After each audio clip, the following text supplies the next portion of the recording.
Welcome to the technical portion of the Sumo Deadlift video.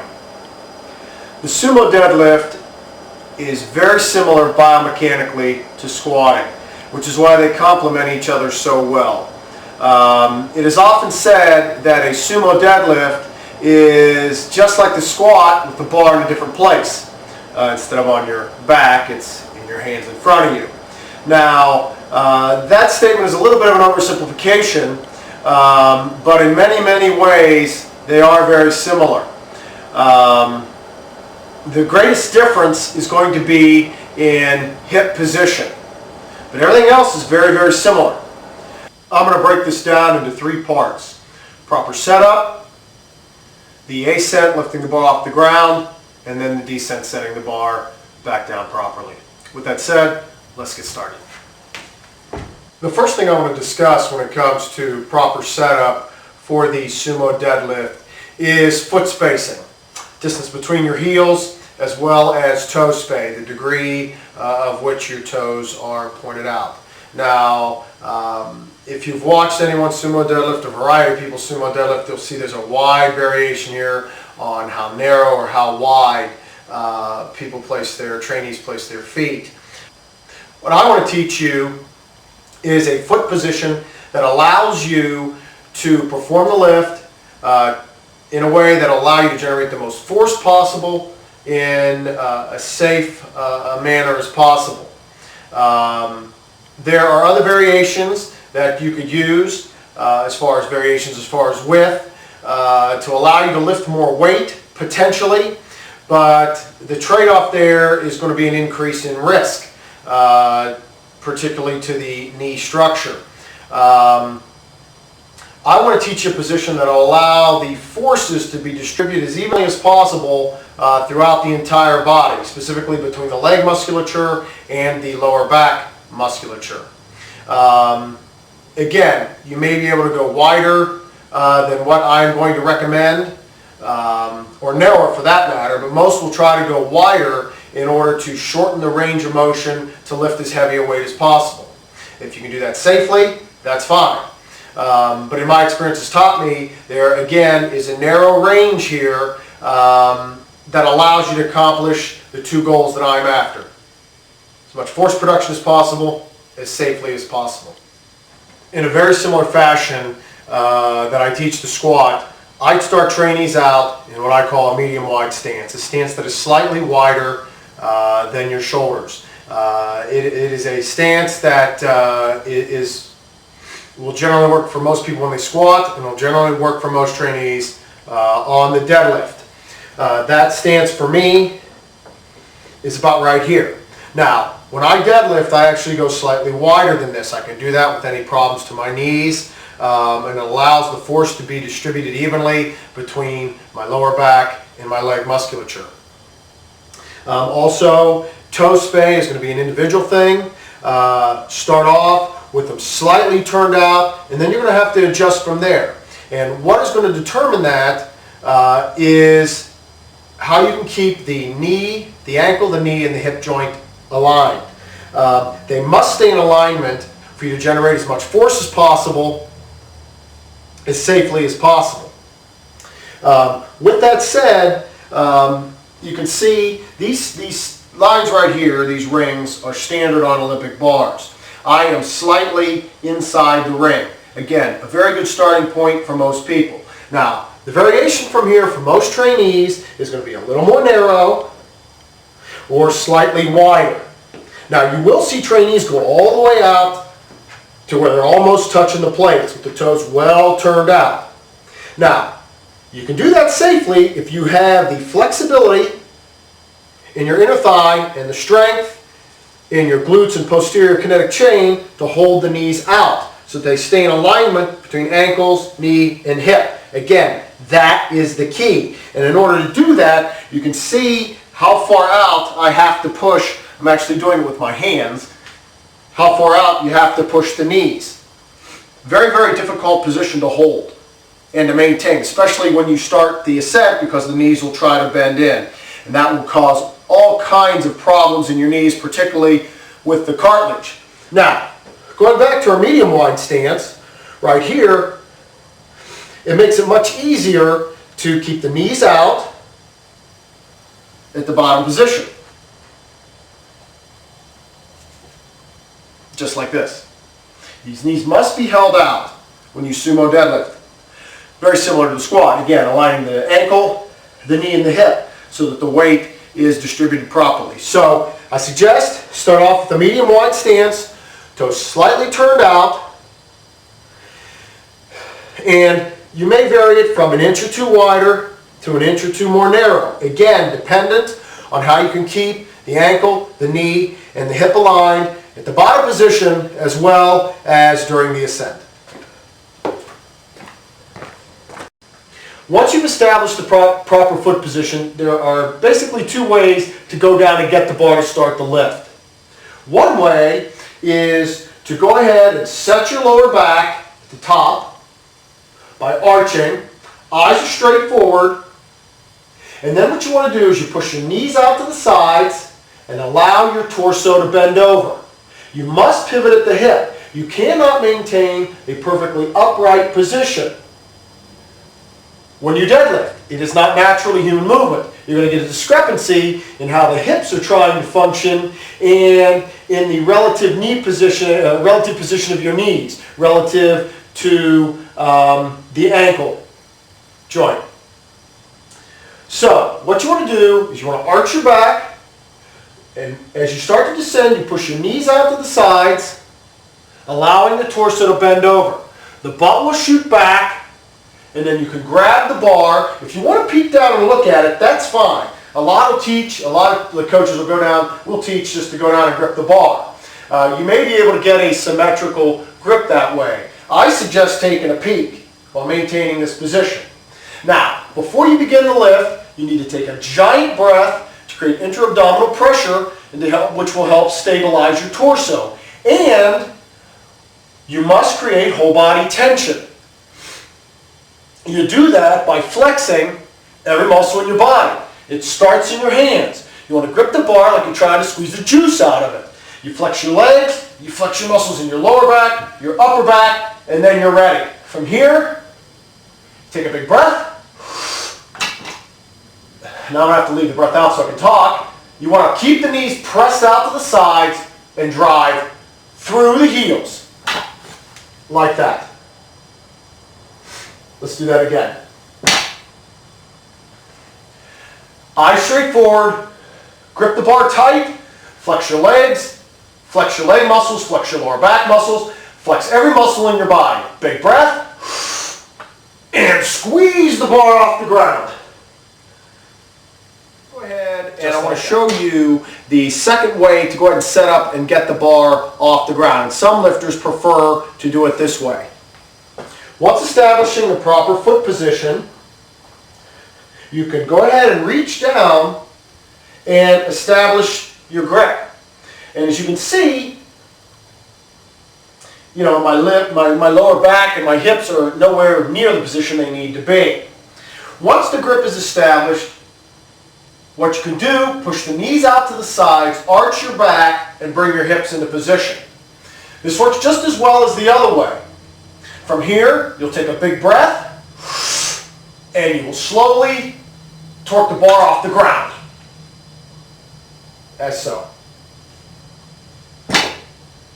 Again, establish the foot position, get your grip, push the knees out to the sides, bring the hips and lower back in position.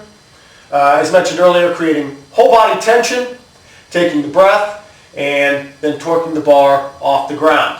Now, another thing I want to point out that isn't so prevalent to a lot of lifters is actually how you press through the feet when you sumo deadlift.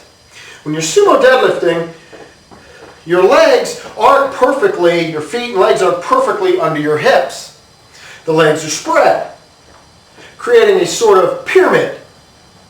In order to get the forces to work in the most efficient way possible, the force is generated by your muscles.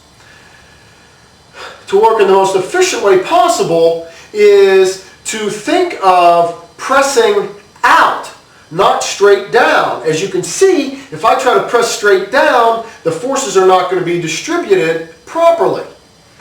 With the knees out and in this position, my force generation needs to be out that way, not straight down. It needs to be pushed out that way, of course keeping the knees back, and I'm pushing that way to rise. I'm pushing out at an angle, bringing the body in, bringing the legs, the knees back in. You don't think about pushing straight down, you think about pushing out to the sides. One thing you want to avoid is jerking the bar off the ground. Jerking the bar off the ground can make your hips pop out of position prematurely. It can also create some serious undesirable forces in different areas of the body. Again, it is something that I don't recommend, again, for safety reasons, and I think you get better leverage when you start the bar slowly. When you actually torque it or squeeze it off the ground, it allows all your joints to move or articulate in the most efficient manner possible, giving you the most leverage possible, allowing you to lift the most weight possible. Again, it should be a squeezing motion of the bar off the ground. Another mistake I see trainees make in the deadlift at the bottom position is to try to actually set the hips too low. You've been taught, you've heard, a lot of coaches, authorities recommend you got to keep the hips as low as possible. I don't agree with that. You want to get the hips in the optimal position to distribute the load, the forces, throughout your lower back musculature and your leg musculature. The sumo deadlift should not just be viewed as a leg movement. It is an entire body movement. But you also want to focus on the muscles in your lower back, lifting the weight, so to speak. This is one area where the statement that a sumo deadlift is just a squat with the bar in a different place is not valid. The hips will be higher on your sumo deadlift relative to how you squat. If you try to get the hips too low, you won't be able to distribute the load properly throughout the entire musculature of the body. And you will not be able to maintain the proper lower back position. Even though you'll be in a more upright position, a more upright position is not the most desirable position in a deadlift, or a squat for that matter. It is not natural to human movement. The sumo deadlift, if you want to compare it to a squat, is similar to a partial squat. Roughly 2 or 3 inches above parallel is where the hip position will be relative to a parallel squat. Let me go ahead and demonstrate what I mean by getting the hips too low and what that does. If you try to keep the hips too low and pull from here, you cannot maintain. What will potentially happen is that your pelvis, instead of being held in what's called an anterior tilt, will be fighting to go into a posterior tilt, therefore causing a rounding of your lower back. The hips must be kept a little higher so that, again, the weight will be distributed more evenly between the legs and the lower back. The descent, or going from the top position of the deadlift back down to the bottom. It seems very simple. You just put the bar back down. Well, it's not really that simple. It doesn't have to be super complicated, but the main thing we're talking about here is control. You never want to drop your deadlifts. And then what we also need to talk about is whether to pause the deadlift or whether to do touch and go. So,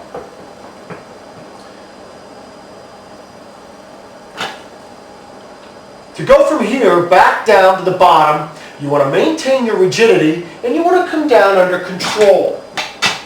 You want to avoid this and then resetting, then having to reset. You want to make sure that the bar is lowered under control using muscular force. Set it down. Now, if you're pausing reps, you actually set the bar down, you maintain your body tension, you take a big breath, and you pull. Down under control, set the bar down. Maintain position, breath, and pull. Now, if you want to use a touch and go style, which I've had many trainees do over the years, as long as they can do it safely, and I've had them do it with some pretty big weights. The key is control. You don't want to slam the bar off the ground and then re-catch it on a rebound. All you'll do is end up losing your back position and losing your back eventually, and losing your deadlift. So, if you want to use a touch and go, you stay tight, you come down under control. As you're near the bottom, you tap and you pull. Stay arched, tap, and pull. You must maintain the whole body rigidity. When you're doing it in this fashion, I suggest you take a big breath at the top instead of at the bottom, as follows.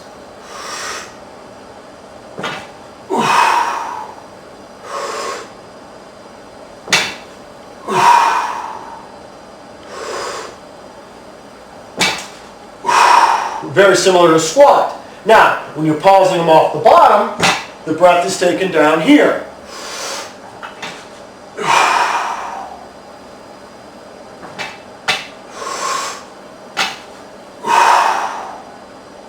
Just like that.